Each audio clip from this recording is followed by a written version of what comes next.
Check, check, check.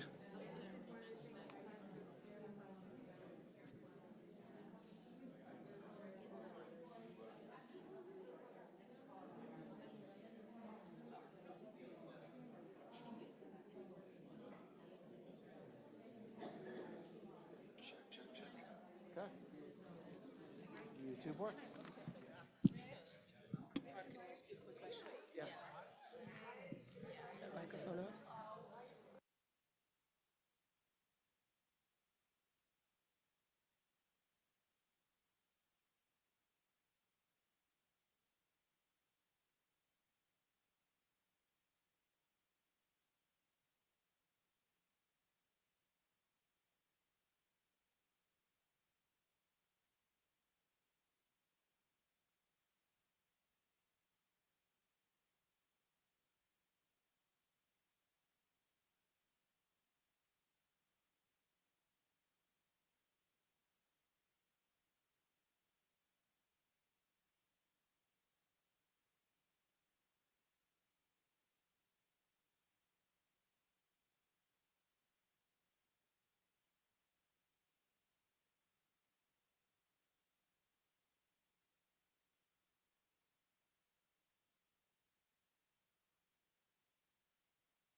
So welcome, everybody.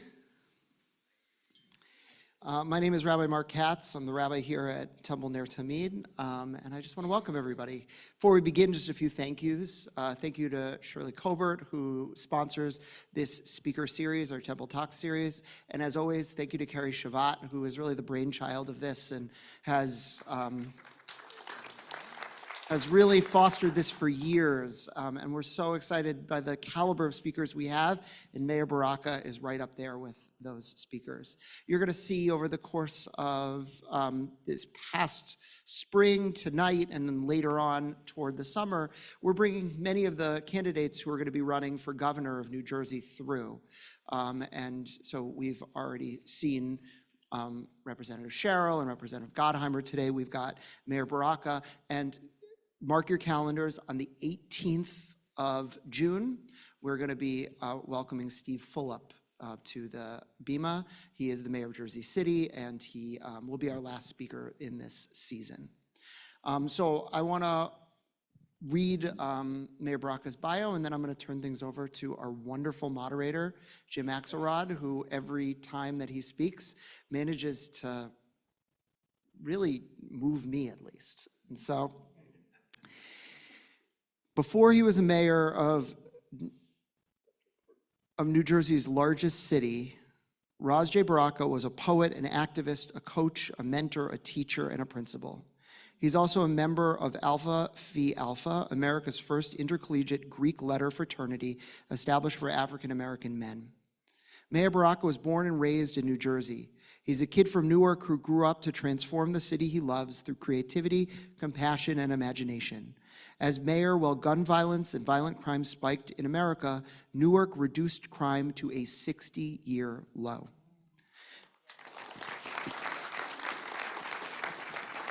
His administration-led service line replacement program was hailed as a national model by Vice President Kamala Harris after they replaced 23,000 lead service lines at no cost to their residents. They reduced homelessness by 57%. And when Mayor Baraka took over City Hall, Newark had a $90 million budget deficit. 10 years later, the city is in the midst of a historic economic boom, with thousands of new businesses thriving and Newark City skyline set to change for the first time in 100 years. Mayor Baraka is running for governor of New Jersey because he believes in the potential of this great state. He believes we have stagnated, unable to truly tackle our challenges: affordability, housing, segregation, education, healthcare, and public transportation, because our leaders are unwilling to think big, to challenge the social and political norms, or to reimagine who is in the state should serve. And so we are blessed to have him here in our congregation tonight. And to explore many of those things, we welcome also Jim Axelrod, who works at CBS News and who has ushered this series so masterfully over the past number of years. And so buckle in, you're in for a ride, as I welcome the two to the Bima. Thank you, Rabbi. Thank you, thank you. And thank you, everybody, for being here. Mayor, thank you. Thank you for having me. It is so wonderful to see you.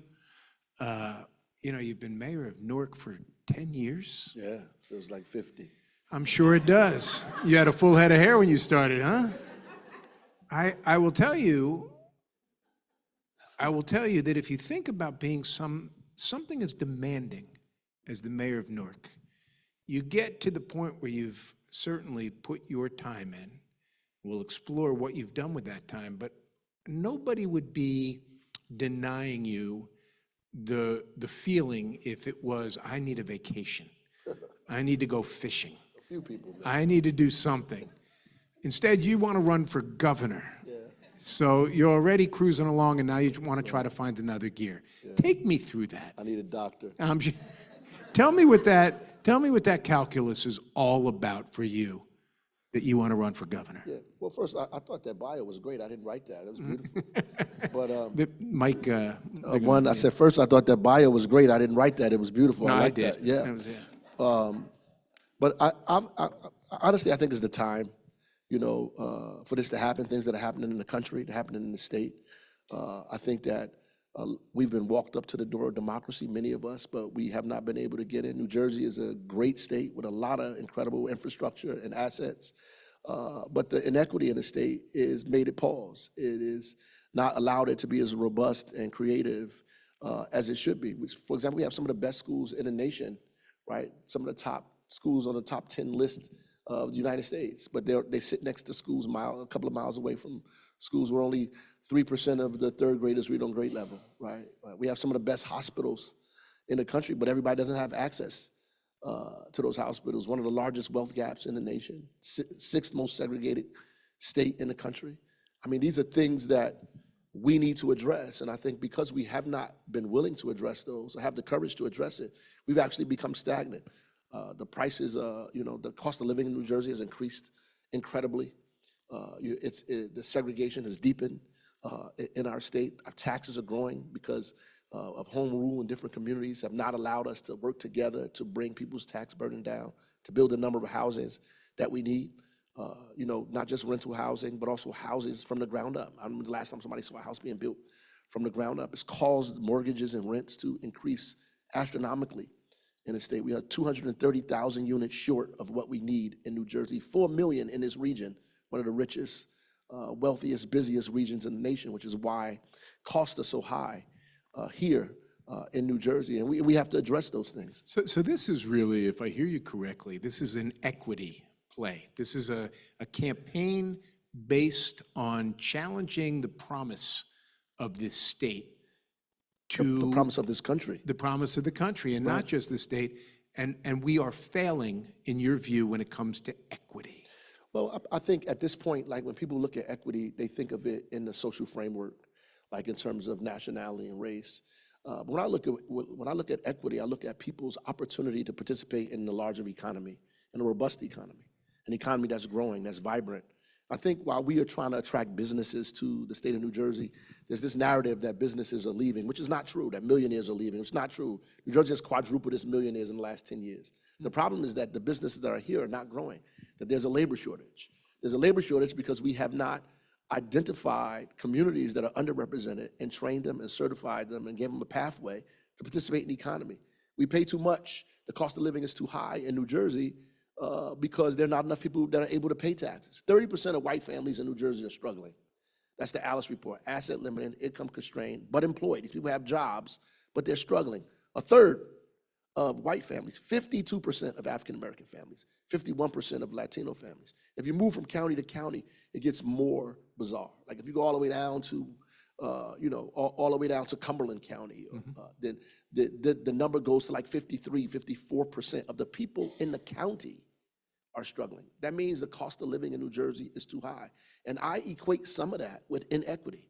And if we allow more people to participate in the economy, we can solve some of these problems. Just become more creative about how we deal with what's going on in our state and not like isolate ourselves in these segregated bastions across the state of New Jersey. You know, I want to circle back later and discuss more about race relations, but I can't help as you're talking, what's striking me is if we have numbers like this that have nothing to do with color, That's right. but have to do with economic opportunity and socioeconomic It has class. a little bit to do with color. And we'll get there. I want to talk, but what I'm saying is what about us? Our culture, our society, our humanity, why do we see things first in terms of color when what you're saying makes all the sense in the world? Let's talk about it in terms of socioeconomic class. What is that about? Well, I think people are educated in that way. And people are educated in that way. And then ultimately, I think what the problem is that there are policies that are in place that institutionalize this, that codify it, despite what people think as individuals.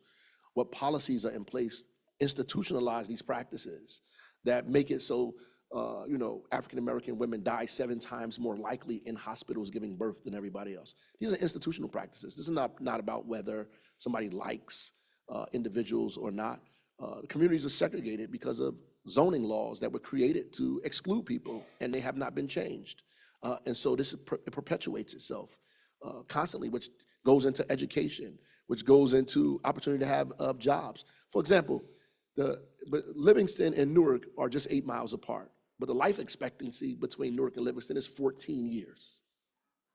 Say that again. I want to make sure everybody gets their arms around what you are describing here. Right, so in reality, the social determinants that exist in communities like that, in people or in people's life, or give them a shorter lifespan. So in Livingston, it has nothing to do with the people in Livingston. They didn't vote to make these things happen.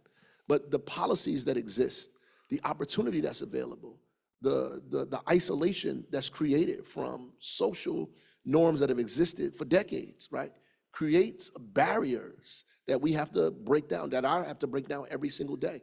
But I wake up and go to sleep to turmoil and to turbulence every single day. I have to fix this, fix that, deal with this, deal with that, every single day. And so, which makes me uniquely qualified in some instances to deal with some of the So you're conflicts anticipating in my the state. next question here. You're laying out masterfully a set of problems that anybody needs to target if they're going to elevate the quality of life in this state. Right. Got it. Now, I give you a magic wand. Give me some solutions. Yeah, well, so the rising tide lifts all boats. That's number one.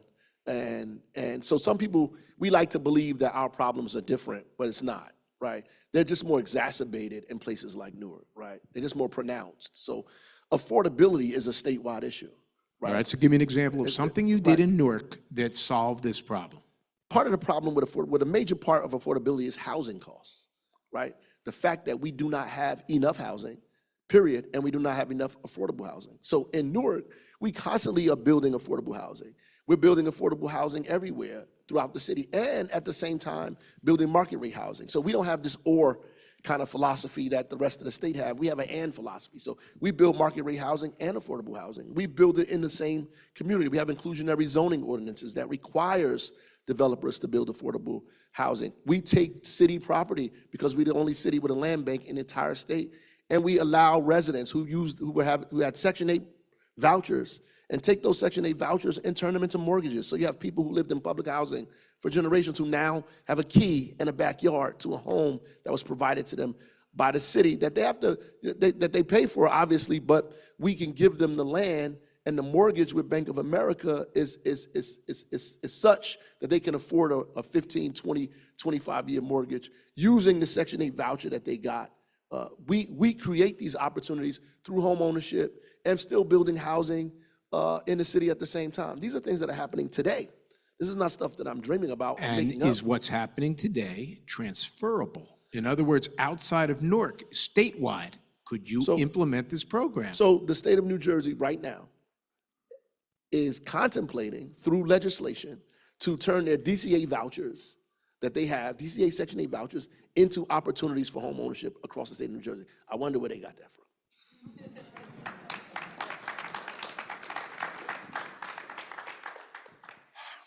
You got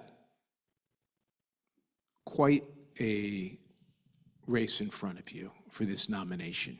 You know you're going to face some highly skilled politicians with some deep pockets. Tell me what your coalition is going to look like. Well, and that's the issue. I think we need a broad-based coalition, and I just don't see the state having that, right? We are trying to build a broad-based coalition across the state, across zip code, across nationality, across religion, across race, across sexual preference. We want to do that. We can do that. We saw it happen in America twice when Obama was the president of this country. We saw that happen, and we want to do that in New Jersey. I don't think it's ever happened like that anywhere ever again after Barack Obama did that. We want to do that in New Jersey. And people say, oh, I say if Barack Obama can win Iowa, I can win New Jersey, right? So at the end of the day, we need that coalition because I think here we have grown to believe that our problems are so different, so vast. Like, people always say, oh, New Jersey is a suburban state. I don't know what that means when people say that to me. Like, oh, this is a suburban state. Well, Irvington is a suburb of Newark, right? And so is East Orange. I think there's some class differences that we need to talk about, but because we have tree-lined communities in Newark too, right? But the problems, transcend municipality. And we have to understand that, right? That affordable housing benefits everyone. If I was born in Millburn, and I've been saying this all over the state of New Jersey, and I went to some of the high schools in Millburn, some of the finest schools in the nation, by the way. Graduate, go to Princeton, beautiful school, Princeton, one of the best in the country, Ivy League, get a huge degree, finish out of there, make six figures. I can't live in Millburn because the average cost of a home is $1 million. So I can't live there. I can't even go back to my own community, even if I wanted to. And the zoning laws don't allow assisted dwelling units. It doesn't allow 2 or 3 family homes. Different things it doesn't allow that keeps me out of those communities. So I have to go to places like Newark and Jersey City and Hoboken and West New York and other places like that. And you create a market for folks who should probably be in a house, but they can't. So they live in an apartment, a nice one, in the city of Newark, where residents were used to paying $900 to $1,200, but now the apartments are $2,000, $2,500. 90% of the apartments in Jersey City are above $2,000 right now. 90% of the apartments are above $2,000, right? So we are working hard so Newark doesn't go that way, because where are those people going to live? And how we deal with the folks that will be displaced in homelessness as a result of all that. We have to build a community, a state that has a roadmap, a pathway for everyone to move themselves into the middle class. But Mayor, that is the most wonderful thought in the world. It is. But you know the reality. The reality is not in my backyard. Try that somewhere else but Millburn. What are you going to do to, you bring up something about, you mentioned President Obama. There's a school of thought that unleashed his success, unleashed such forces in this country. Right. People who were determined not to see that ever again. So we say that we attack hope when we see success, that we walk backwards when people are victorious. When democracy prevails, we stay home and we quit. That's not the person I am. That's not the commitment we have to our families, to this country, to what we believe, to our values. These people show up because they're afraid of what we offer, right? They're afraid of a big tent. They're afraid. We run from the things that we that we value. If somebody say, oh, you want government to be big, we get afraid of that. So, oh, we're not with, yes, I do. I want the government to be so big that it covers everybody, right? I don't want it to be so small that only a few people benefit. There are folks, the rich, the wealthy, the privileged, right? They always will have somebody lobbying their concerns. But for everybody else, there's the governor of the state of New Jersey. Is that your campaign for, I'm here for everybody else? Is that the bumper sticker essentially? Well, if you want to make it a bumper sticker, we can use it. That's for sure. A few years ago, I had a conversation with the great sociologist Harry Edwards at San Jose State. He's the intellectual godfather behind the '68 Olympic protest movement. The guys, Tommy Smith and John Carlos, who stood up and raised their hands in black gloves to protest what was going on in this country in 1968. And I said to Dr. Edwards, I said, listen, we're on the backside of the mountain, aren't we? It's over, isn't it? And he looked at me and he said, shut your mouth. Right. And I was like, well, what do you mean? Look what's going on here. He said, in 1968, we were shooting and killing our leaders. It's gonna be okay. That's right.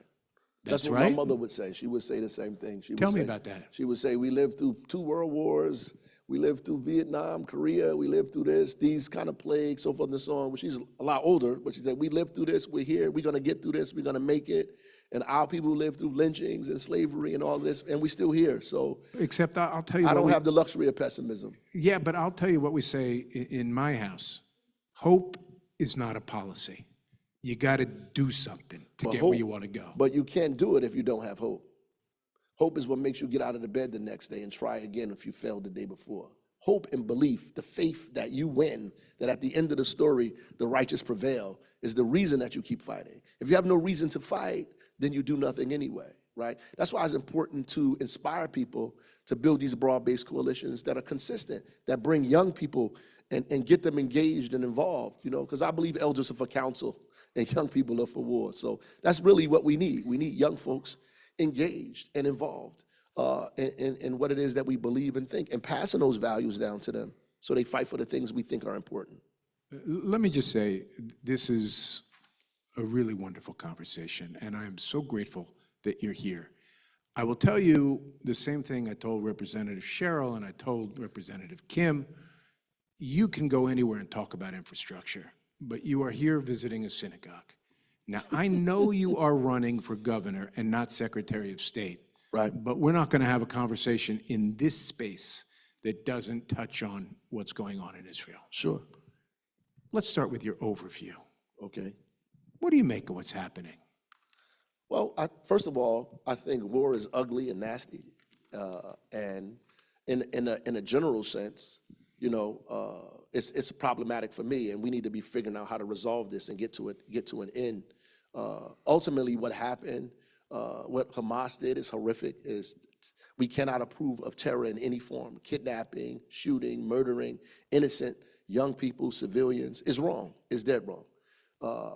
Any person with any sense of heart, of humanity, of feeling, when you see the images, though, that are coming out of Gaza, that are coming out of Palestine, when you see what's happening, you are going to feel some specific way about that. To see, food convoys bombed, or churches, or bastions bombed, or hospitals bombed, or people in refugee camps, and the images that are coming out of CNN, all of those things. CBS, CNN as well.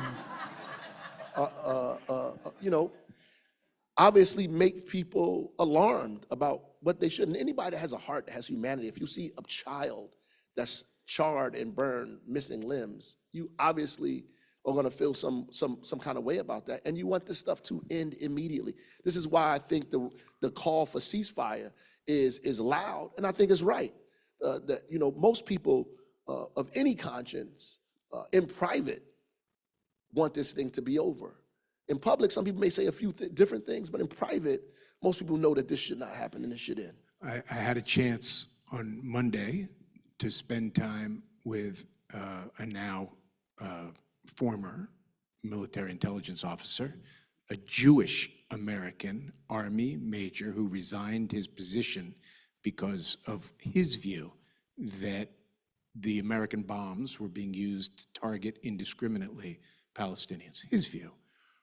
I only raise this because it is an incredibly complex issue. I mean, sitting here and listening to him affected my thoughts on the situation. And so it is nuanced. It is not black and white. It is gray. But I'm asking you, are you a supporter of Israel? Well, yeah, of course. I don't think that when people ask that question, it's like, I'm African American in the United States of America, right? You can ask me that question about this country. Do I support the United States? Of course I do. I vote, I pay taxes, I'm a part of this country, I'm running for office here.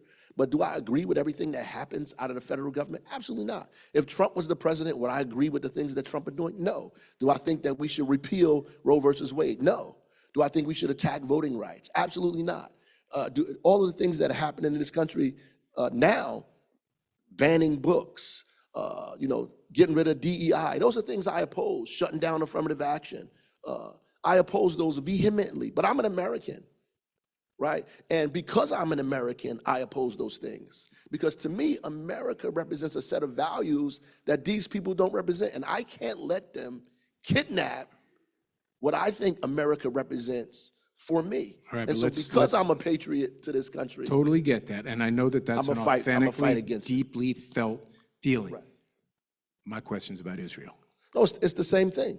It's the same thing. So I can support Israel and not support policies that come out of the government. I can support Israel and be opposed to Netanyahu, right? I can say that I think Netanyahu is conservative, he's right-wing. I think Trump is a maniac. He was the president of the United States. This man is a convicted felon. There are people all over the country that will tell you that. Some people will tell you that and vote for him still. But at the end of the day, I don't think that those things are mutually exclusive, right? Like, you have a right as a thinking human being to support the country without supporting its policies.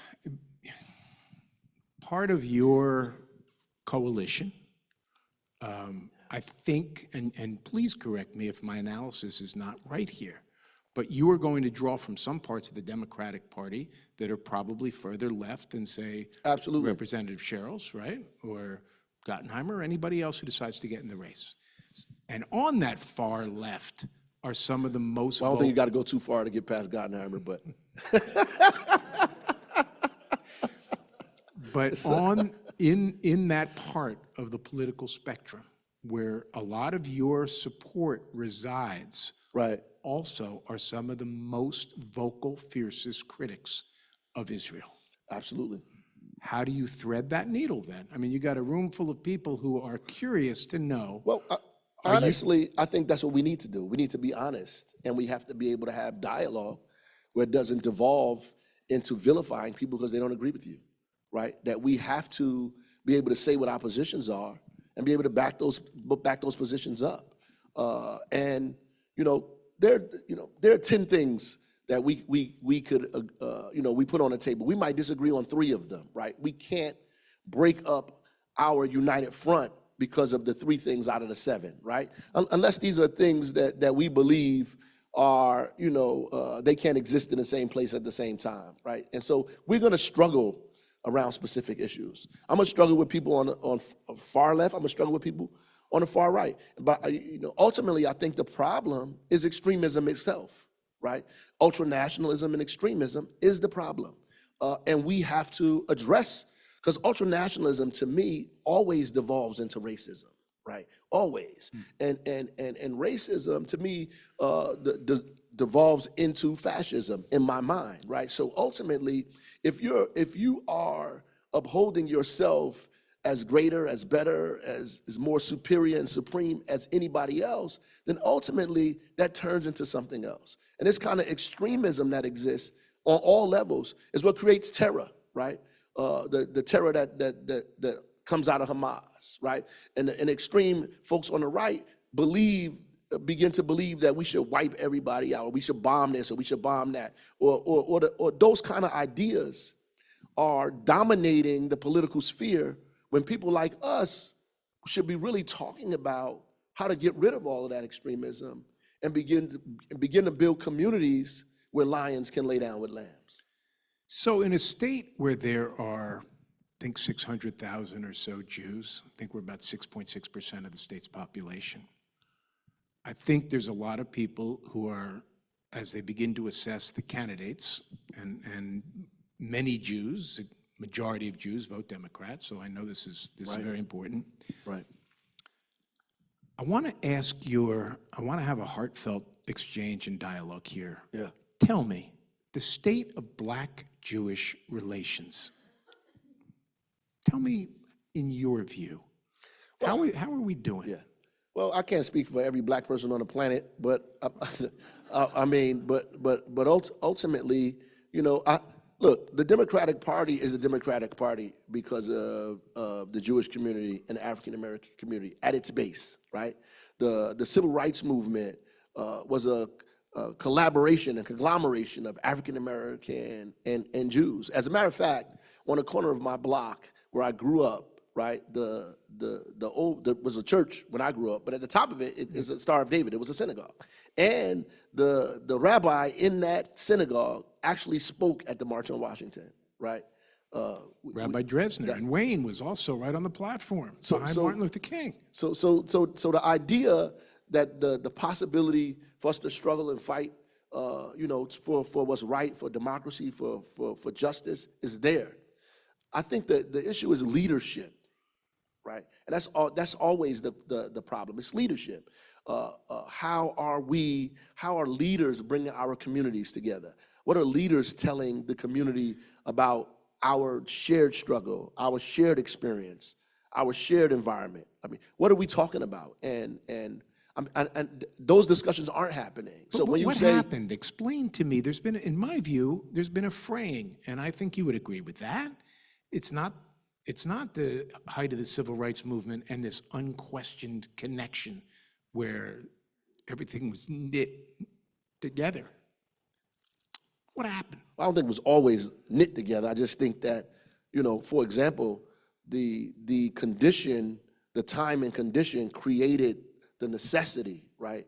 And because those conditions in some people's eyes are not as extreme as they are, and people don't feel like the need to have these conversations to talk about how we struggle against poverty collectively. Like, it's easy to struggle against discrimination. So right now you see a rise in anti-Semitism, a rise in Islamophobia, a rise in, look, I was at church Sunday. The pastor said she was afraid when she drove up to Walmart or Kmart and somebody drove behind her with an American flag on the back of the truck. She didn't know what was going to happen.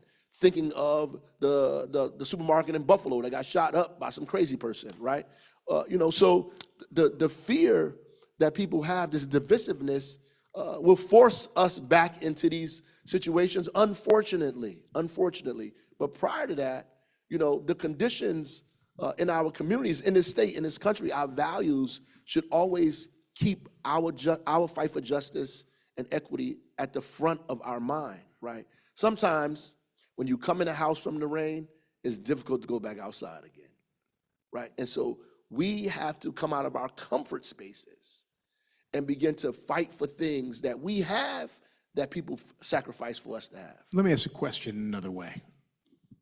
What do Jews need to understand? What do we need to do a better job of understanding about the African American experience to promote more cohesion in the culture?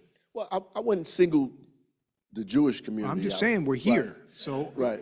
So I'm singling the Jewish community out. Well, This is what I want to know. Well, what I would say is that in general, James Baldwin said, as long as you think you're white, I'm gonna be forced to think I'm black.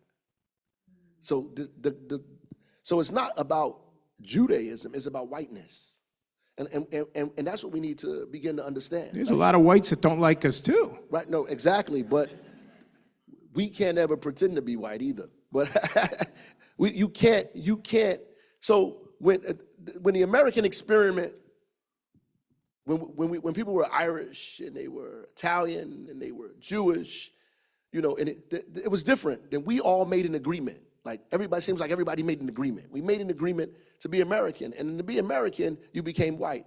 And the hierarchy of that, in the hierarchy of whiteness, we're at the bottom of that, right? And so when folks are struggling against things that they think are objectively in their way, I don't think they differentiate between who's Jewish, who's Italian, who's Irish, who's this, who's Catholic, who's whatever. They look at it black people look at it in a general way, in a very general and very specific way like that, right? So our struggle in this country has been us trying to benefit from what America represents to everybody else. And how do we become a part of that, right?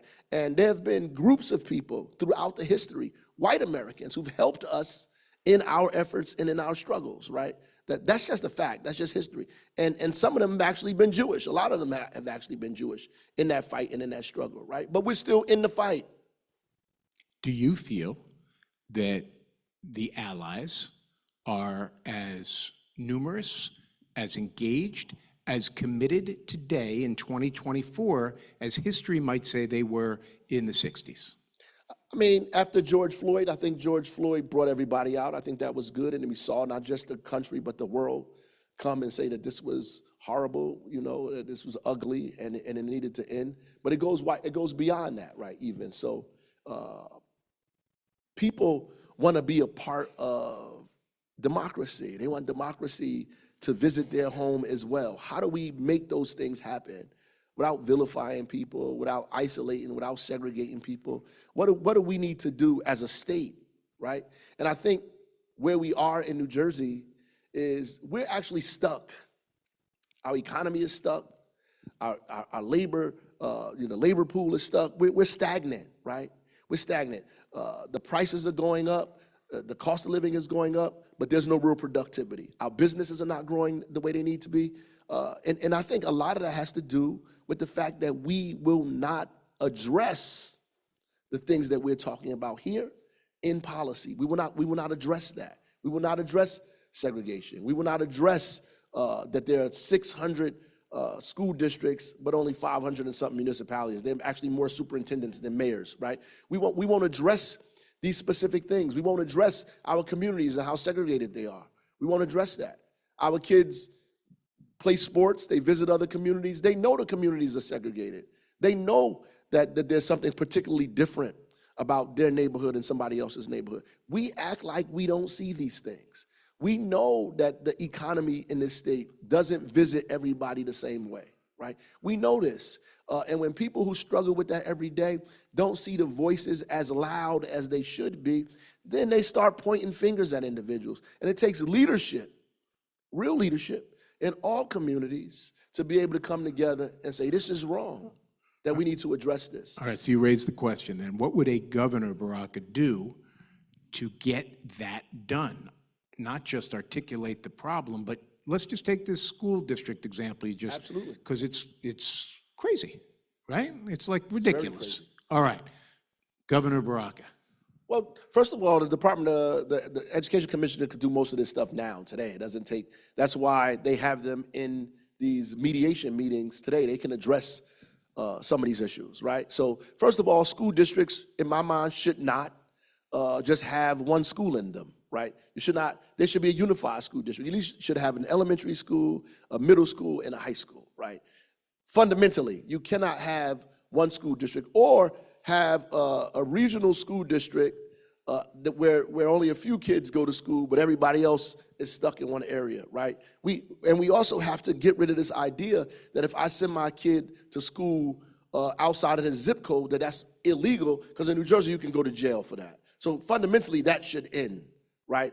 Like, we should open up those borders, right, and begin to allow kids to move into schools, into places where seats are available, where parents can get their kids into. We should begin to build magnet schools throughout these municipalities and join districts together, right? We should do that and allow students to go to districts, go to schools in those areas, and make every school in a state a community school, and take school funding, right? And not just fund school funding based on income, but fund it based on English language learners, fund it based on special needs, and give incentives and bonuses and grants to schools, not districts, that are more diverse, that have multiple groups of people in it, not 70% African American or 80% white or 90% Asian. We have to figure out how to deliberately and purposefully integrate these schools and give schools that have figured that out a bonus, an opportunity to have more resources because they've done that.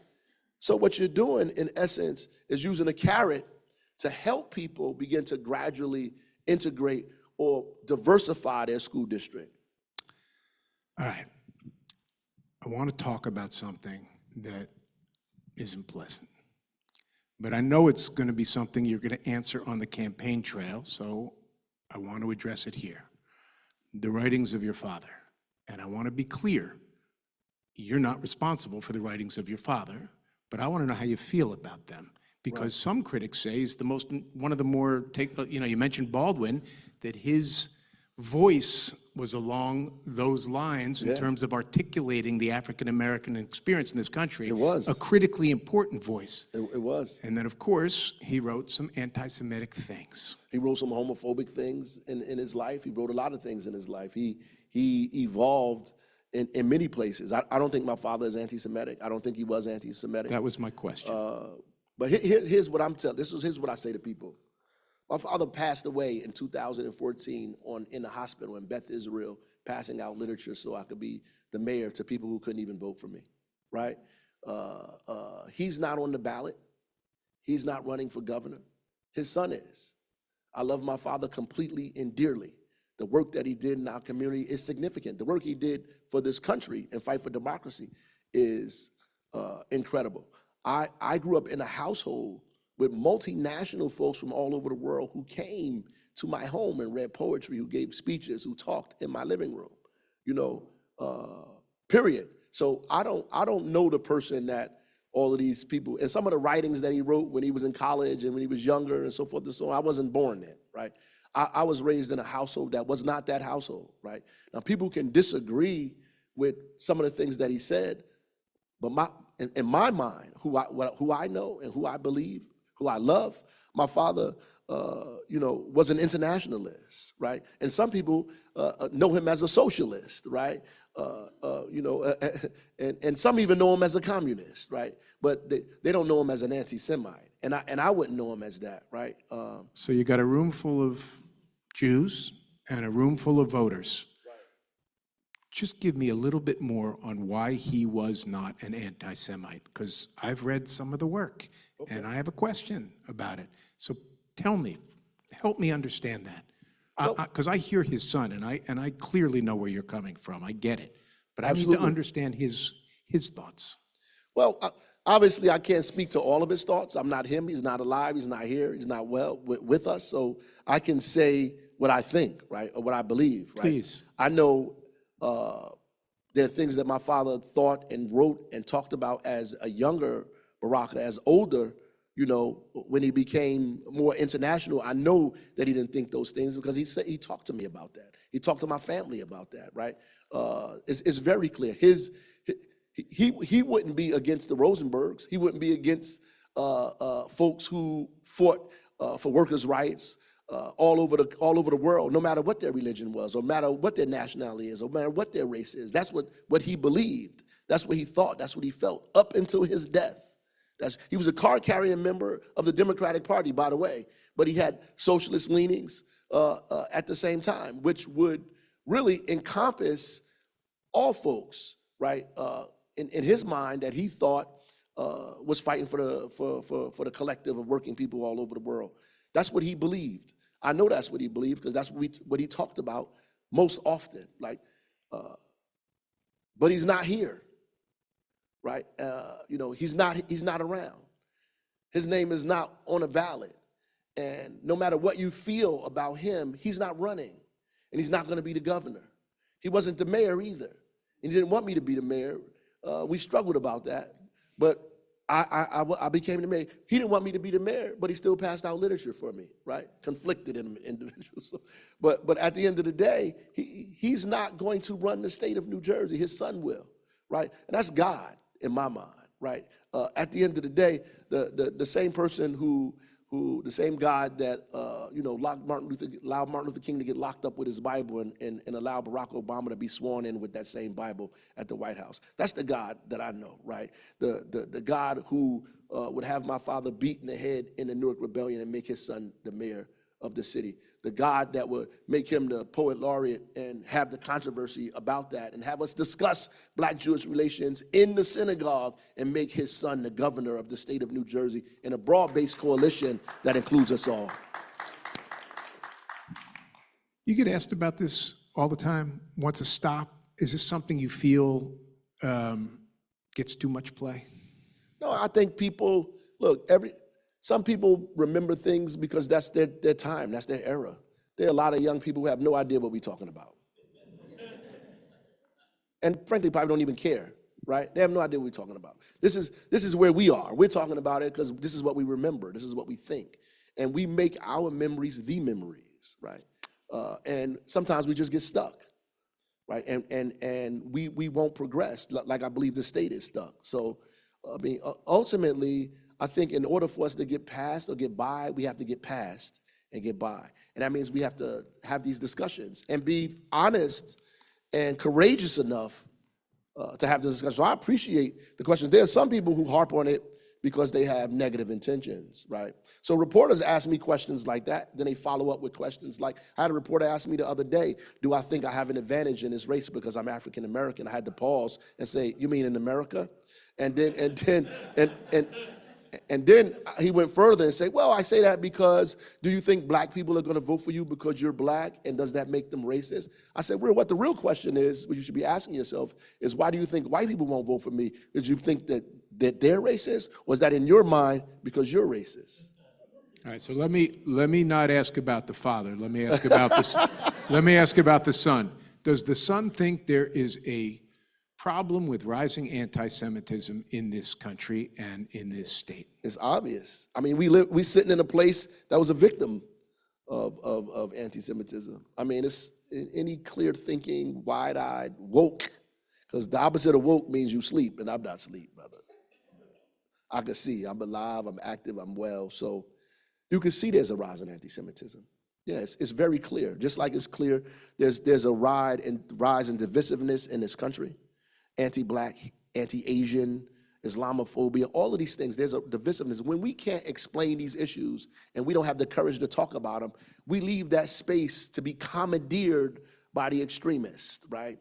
By folks who make up conspiracy theories and crazy concepts because we're afraid to have a public discussion about what's actually really taking place. There's a theory that the extremes have the megaphone, and there's an exhausted majority in the middle. When is that exhausted majority, in your view, going to retain dominance, regain their dominance, and we can allow the extremes to just sort of wander off into irrelevance?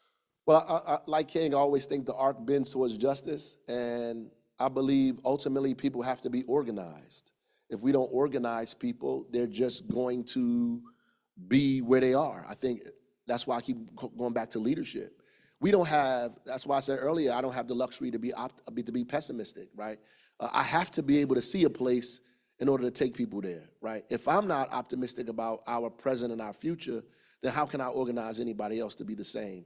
Leaders have to be optimistic. We can't be negative or believe that everything is going to fail. We have to have the courage to take these risks, to bring people together in rooms like this, and have the hope and faith that if we struggle with one another, we'll get to what's right and what's just and what's good for the collective. That we have to be able to do this as leaders and not pretend that these problems don't exist. In Newark, as the mayor, I don't have a choice but to face these problems because they're so pronounced, right? We had to drive violence and crime down in our city because when I became the mayor, there were 113, 114 homicides, 160 cops laid off. I had to face these things, right? I have to face the lead service lines because they're on top of us, right? The lack of housing and poverty is on top of us. So I have to struggle against it in a more intense way than everybody else. Doesn't mean they're not suffering with those problems.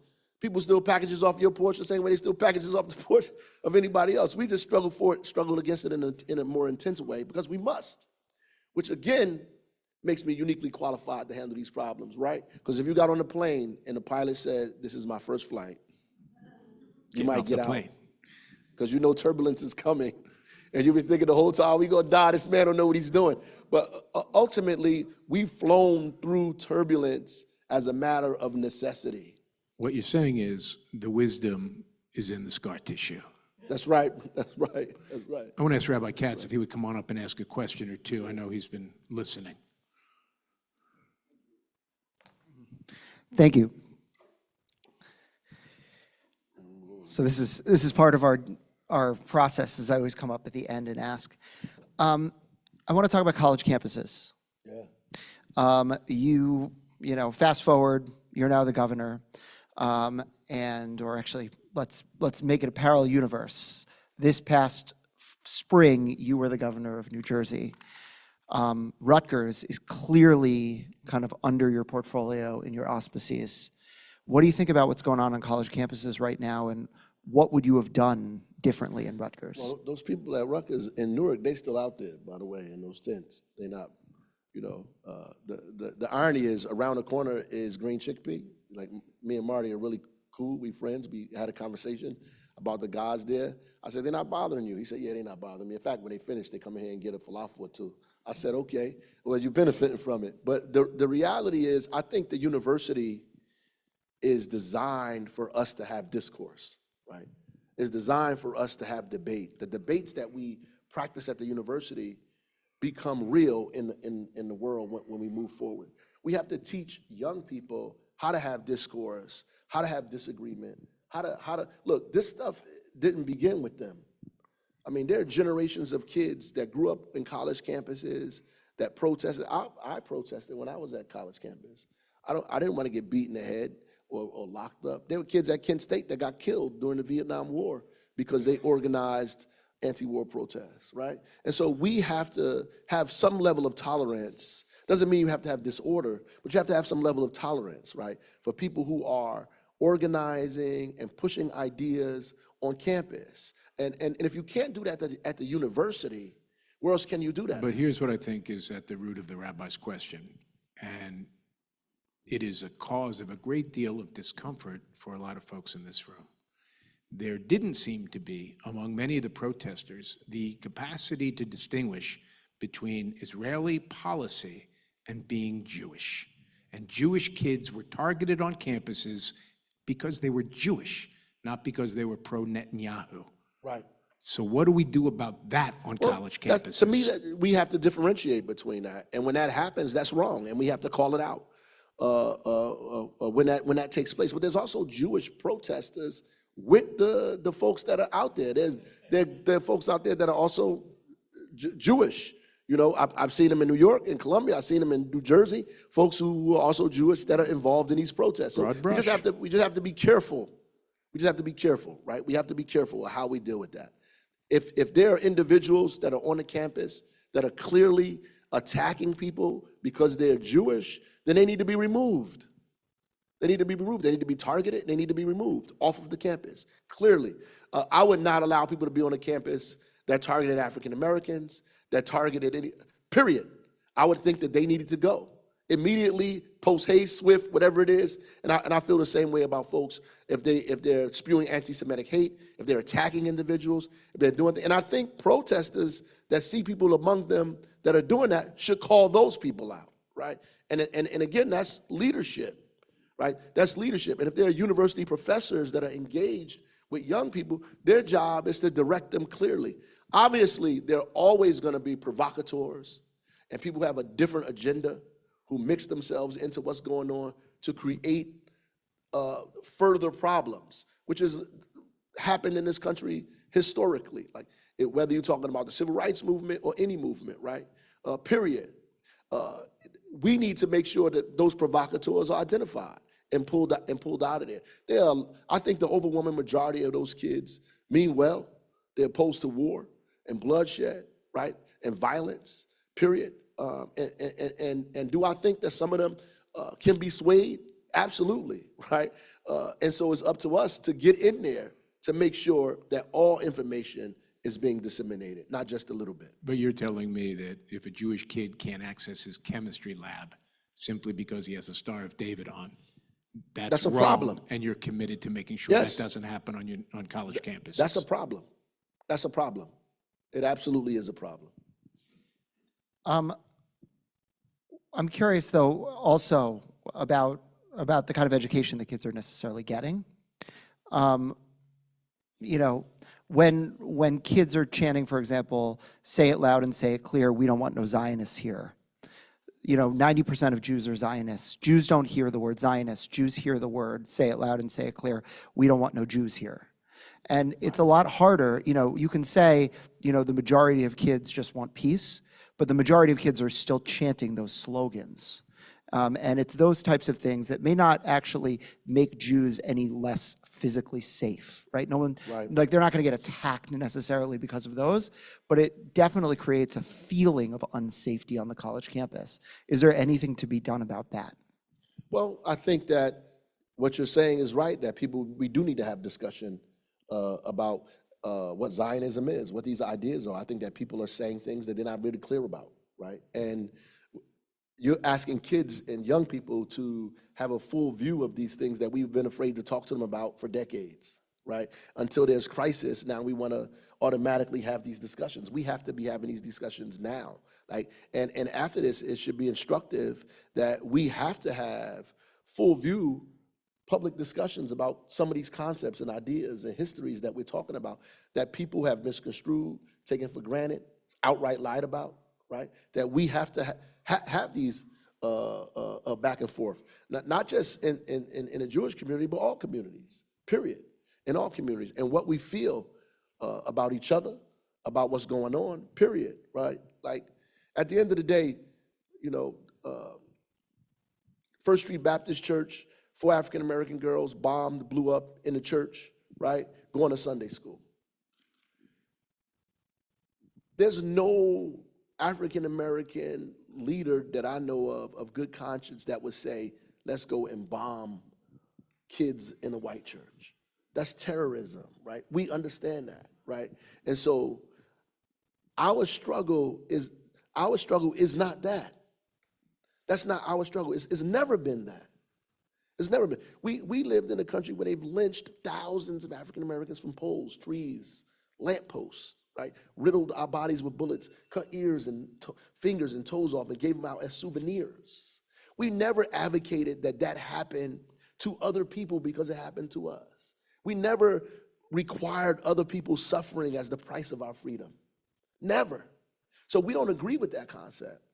Not black leaders, not in the black church. We don't agree with that. So in reality, what we want is justice and democracy and freedom for everyone, And people that are saying opposite of that in these college campuses or wherever they are exploiting the fact that we don't feel free or safe or just.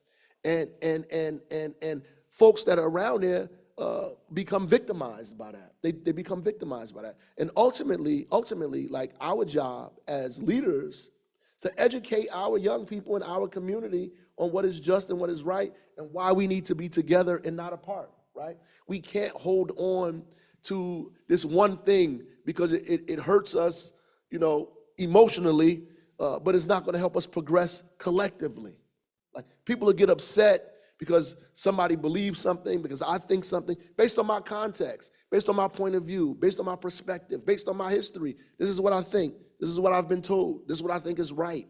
Doesn't make me a villain, right? What it means is that we have to have discourse. And because we're afraid to have the discourse, we can't never move forward.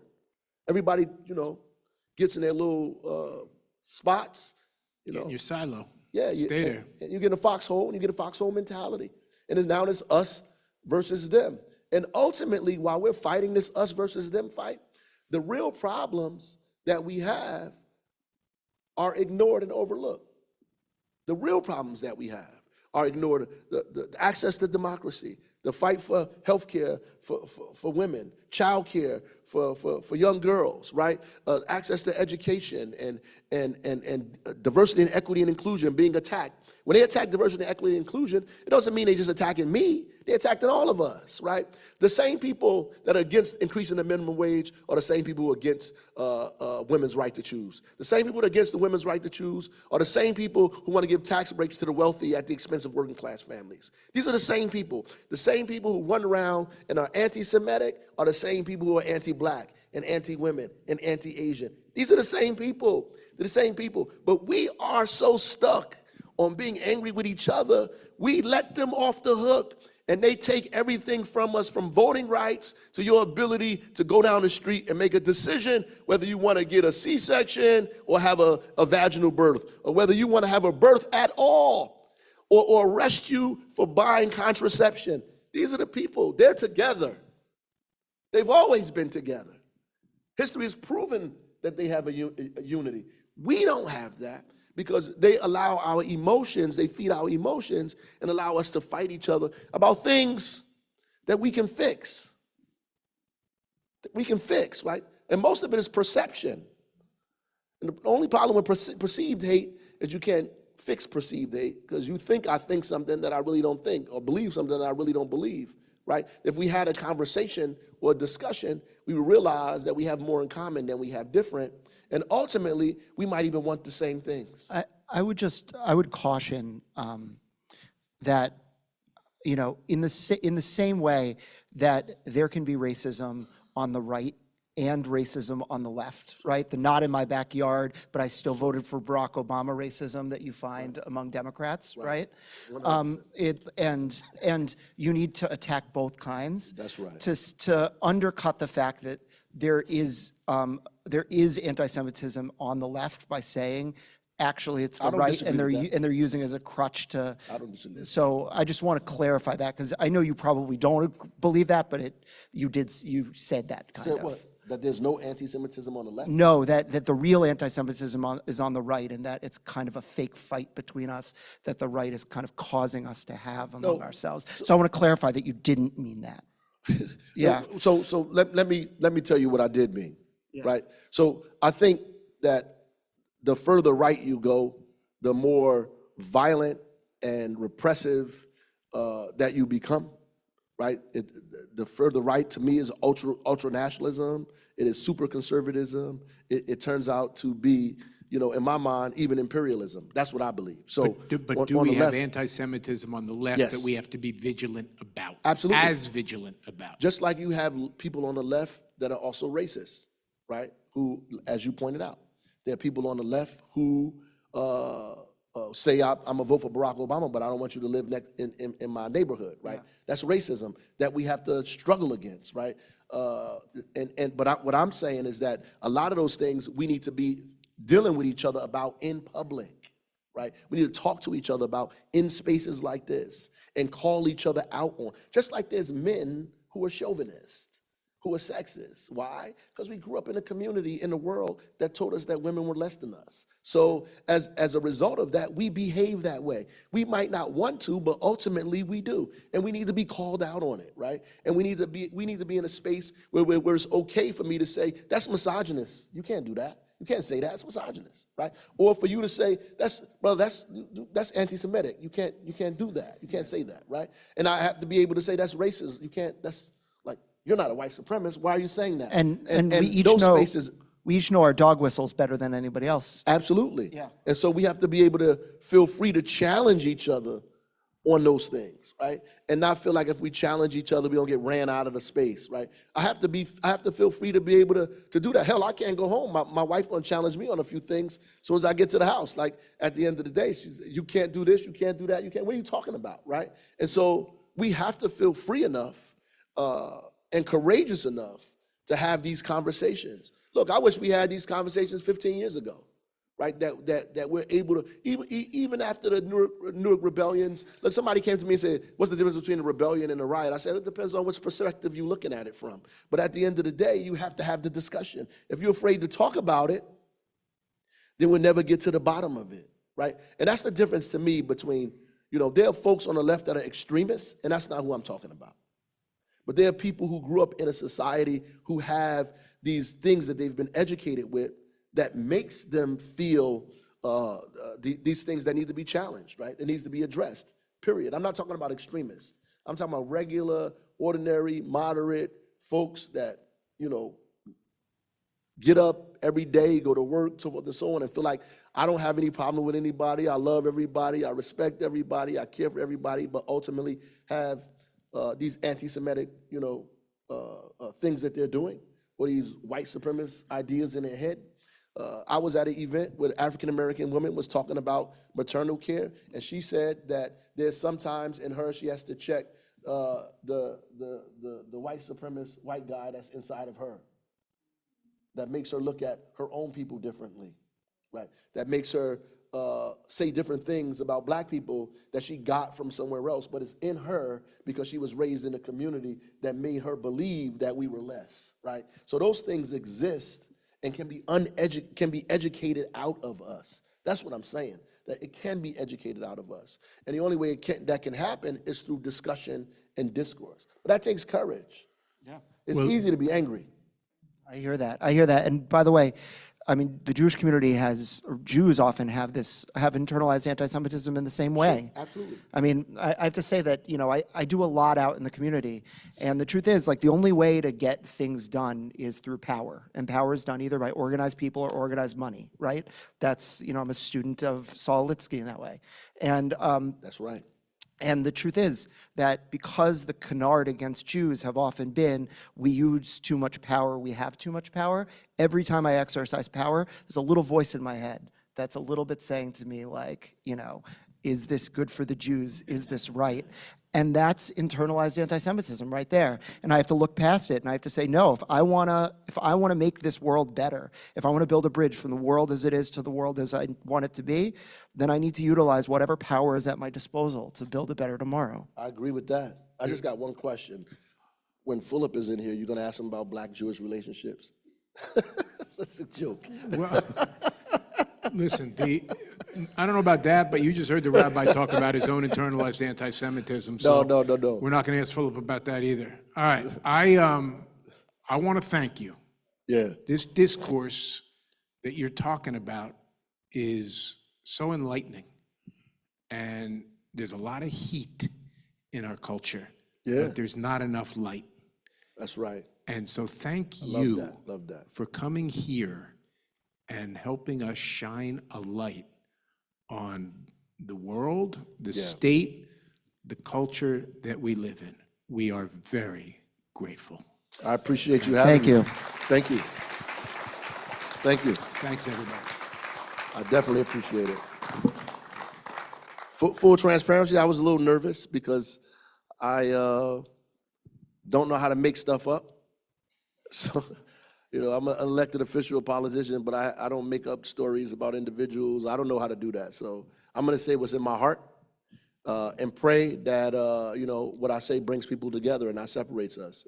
And prayerfully, discussion tonight did that. And I don't know if it helped me become the governor, but I do know that it made me feel better about having a discussion that I think we need to have every day more consistently. And I can tell you that that is the exception to the rule. Ask a politician a question and you get a straight answer. So I'm really grateful that we had that kind of exchange. Yes, going thank you. today. Thank you.